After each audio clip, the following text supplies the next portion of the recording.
So let's see how to find the number of trailing zeros at the end of n factorial. So questions are like, what is the number of trailing zeros in 100 factorial, 30 factorial, 50 factorial? In those questions you can't just multiply and see the number of trailing zeros. So here what we basically do is we count the number of fives. Why? Because the multiplication of 5 with any of the even number will give you 0, and we know that like in 100 factorial we will get at least 50 even numbers, so there is no shortage of even number. So you just need to find the multiples of 5 and you will get the number of trailing zeros.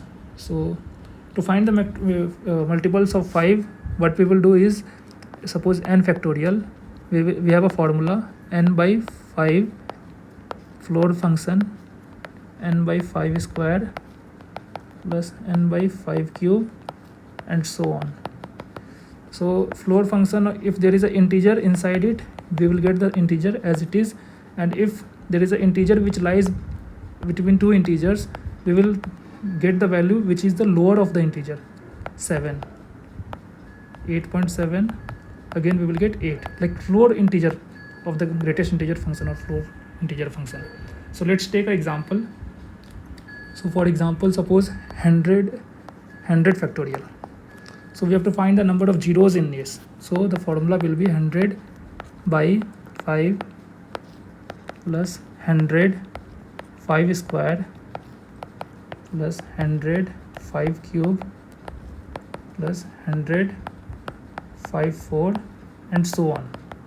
So after this, you know that this is lying between 0 and 1, so the floor value will be 0. Here also it is 100 by 125, so it is also 0 between 0 and 1, so here also floor value will be 0. Here it is giving 20, so our greatest integer value of this will be 20. Here it is 25 divided by 100, which is 4.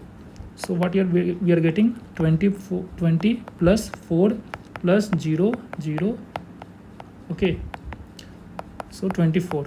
So we can say that the total number of trailing zeros in 100 factorial is 24. So I think you have understand the concept.